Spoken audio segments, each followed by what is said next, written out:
O setor industrial dos Estados Unidos está colapsando em todo o país. A infraestrutura envelhecida ameaça a vida de milhares de pessoas. E o pior ainda está por vir. Bem-vindo ao America Uncovered. Sou Chris Chappell. Comente com o emoji da bandeira americana para mostrar ao YouTube que temos engajamento. Enquanto estiver lá embaixo, verifique se ainda está inscrito, pois o YouTube costuma desinscrever sem aviso.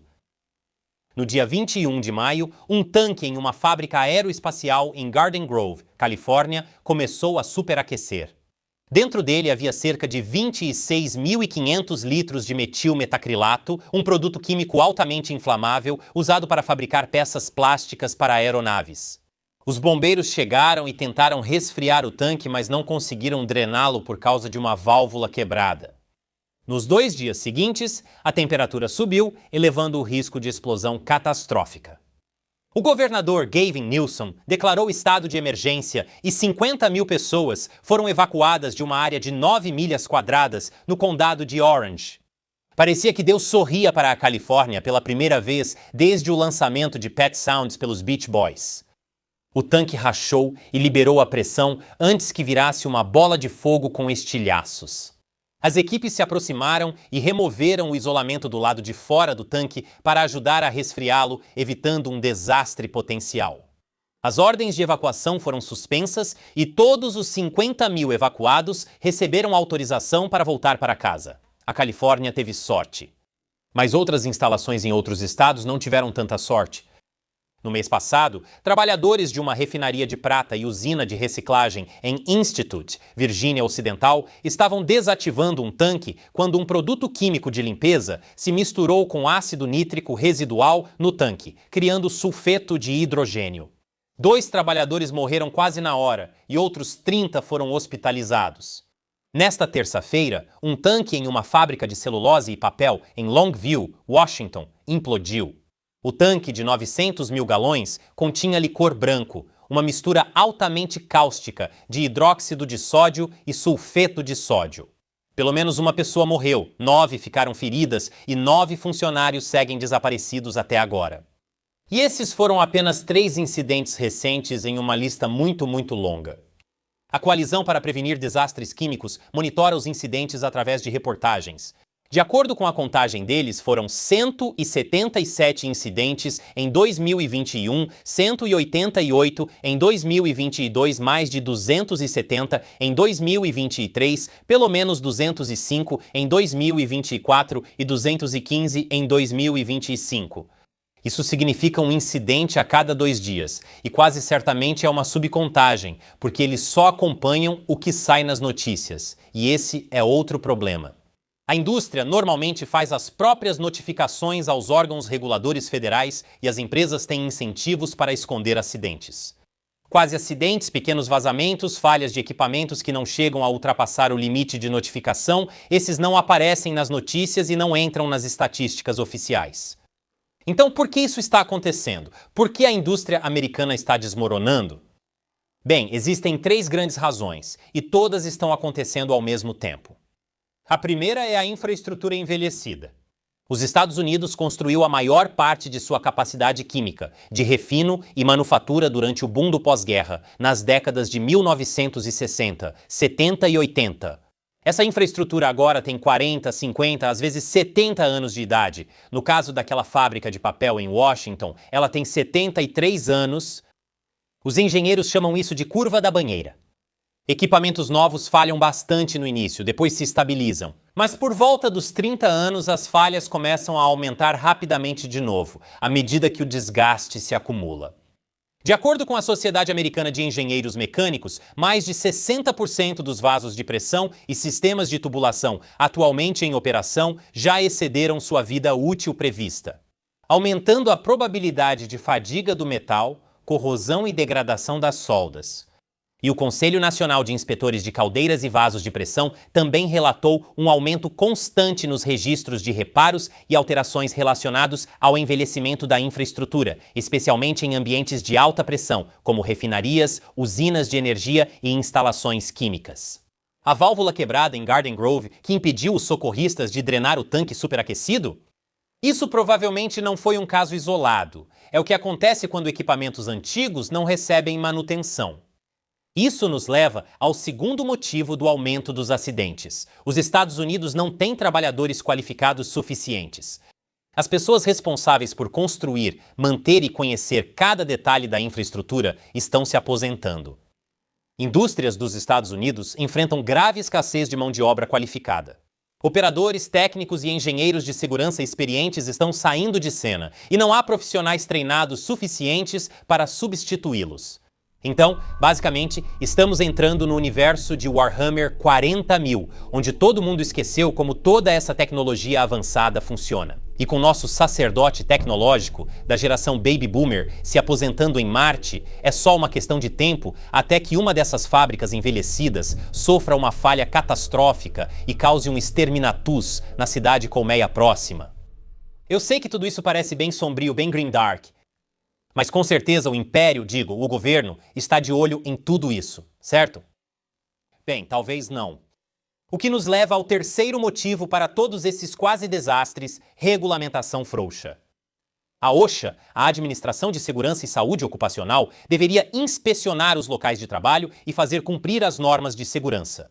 O problema, no entanto, é que a OSHA tem apenas cerca de 1.800 inspetores para cobrir cerca de 12 milhões de locais de trabalho em todos os Estados Unidos. Nessa proporção, cada local de trabalho é inspecionado uma vez a cada 185 anos, mais ou menos. Também existe o Conselho de Segurança Química, ou CSB. É uma agência federal independente que investiga as causas raiz de acidentes químicos. Eles não aplicam multas, apenas identificam o erro e publicam para evitar que se repita. Desde que o CSQ começou a operar em 1998, a agência já foi acionada em cerca de 180 incidentes, envolvendo mais de 200 mortes e mais de 1.300 feridos, e bilhões de dólares em danos à propriedade e ao meio ambiente. Então, é uma agência útil, com um orçamento anual de cerca de 14 milhões de dólares, ou seja, menos do que o custo do motor de um único F-35, e mesmo assim, o governo Trump tentou acabar com o conselho e seu orçamento, embora o Congresso tenha salvado o CSB, pelo menos por enquanto. Temos equipamentos antigos, força de trabalho se aposentando e órgãos de fiscalização subfinanciados ou ameaçados de extinção. Se isso continuar, não dá para saber quantas pessoas inocentes podem ser mortas ou feridas por acidentes industriais. Por exemplo, o cloro é usado em estações de tratamento de água nos Estados Unidos. É mais pesado que o ar, se acumula em áreas baixas, como porões e metrôs, e destrói o tecido pulmonar. Foi por isso que ele foi usado como arma na Primeira Guerra Mundial. Um grande vazamento de cloro em uma instalação urbana poderia matar dezenas de milhares de pessoas. O mesmo vale para a amônia, que é usada em sistemas de refrigeração em fábricas de processamento de alimentos, armazéns frigoríficos e instalações comerciais em todo o país. Um vazamento de amônia pode espalhar uma nuvem tóxica por quilômetros na direção do vento. Considere o sulfeto de hidrogênio, gás que matou 2 pessoas na Virgínia Ocidental. Ele está em todos os locais de processamento de petróleo e gás. Esses não são apenas cenários apocalípticos, são cenários que o governo e os líderes da indústria conhecem e tentam levar em conta no planejamento. Mas o que realmente podemos fazer? Bem, a boa notícia é que nada disso é um grande mistério. Sabemos quais são os problemas e as soluções não são tão complicadas assim. Os Estados Unidos já construiu e reconstruiu setores industriais inteiros do zero antes. Podemos fazer isso de novo. A estrutura de incentivos atual é perversa. A manutenção adiada economiza dinheiro no curto prazo. Falhas catastróficas custam muitas vezes mais em indenizações, em limpeza, em vidas. Mas até lá já é problema de outra pessoa. Política tributária, reforma da responsabilidade civil e reguladores com real poder poderiam mudar esses incentivos. A tecnologia para modernizar a infraestrutura industrial envelhecida já existe, e explicar o custo-benefício para o Congresso não deveria ser tão difícil. A independência do CBS e o fato de não aplicar multas é o que faz trabalhadores e empresas conversarem com ele de forma honesta. Elimine o CBS e você não perde apenas uma agência. Você perde a memória institucional do que deu errado e o conhecimento necessário para evitar o próximo acidente. Enquanto isso, a capacidade de inspeção da OSHA precisa ser ampliada. Um inspetor para cada 6.600 locais de trabalho simplesmente não é suficiente. E o autorrelato precisa dar lugar a um relatório obrigatório e transparente, com definições padronizadas, para que realmente saibamos quantos incidentes estão acontecendo. Enquanto isso, a déficit de qualificação é real, mas não é irreversível. O conhecimento dos trabalhadores baby boomers deve ser capturado, documentado e transferido antes de desaparecer com a aposentadoria. Essa é uma corrida que não podemos perder. Alemanha e Japão mantêm programas sólidos de aprendizagem que direcionam os trabalhadores diretamente para funções industriais e técnicas. Os Estados Unidos precisam focar em suas faculdades comunitárias, escolas técnicas e parcerias com a indústria para fazer o mesmo. A América já enfrentou desafios maiores do que este. Após a Segunda Guerra Mundial, construímos a economia industrial mais sofisticada que o mundo já viu. Sabemos construir e manter as coisas funcionando quando achamos que vale a pena. A questão é se vamos decidir que isso é uma prioridade antes ou depois do próximo grande acidente. E se você se lembra do meu episódio anterior, eu usei uma máquina do tempo e a mágica da pós-produção para trazer George Washington para o presente e mostrar a ele as maravilhas da América. Vamos conhecer outro pai fundador para celebrar o 250º aniversário da América. Espera, quem é você? Eu sou Alexandre Hamilton. Pensei que você tivesse aparência porto-riquenha. Sou das Índias Ocidentais Britânicas. Onde estou agora? Você está na cidade de Nova York, no ano de 2026. Eu trouxe você aqui para mostrar o que a América se tornou depois de 250 anos. Entendi. É um lugar diverso. A América ainda permite que um imigrante pobre como eu chegue e não seja limitado por sua origem? É sim. E como secretário do Tesouro, fui bem-sucedido em ajudar o governo a estabelecer crédito assumindo grandes quantidades de dívida.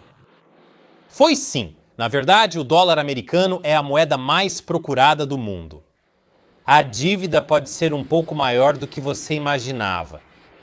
39 trilhões de dólares. Eu me assusto com isso e acho que não vou viver até ficar velho. Eu vou viver até ficar velho, né? Como eu morro. Se você se importa com a América, se você se importa com o que fazemos aqui ao reportar notícias reais sem viés partidário, eu peço que apoie diretamente o American Covered, porque o algoritmo do YouTube com certeza não gosta da gente. E se você for uma das primeiras 250 pessoas a se inscrever no meu site americauncovered.tv como assinante premium anual, eu vou te enviar uma mensagem de agradecimento em vídeo personalizada só para você. Clique aqui ou no link abaixo. Obrigado pelo apoio. Sou Chris Chappell. Até a próxima.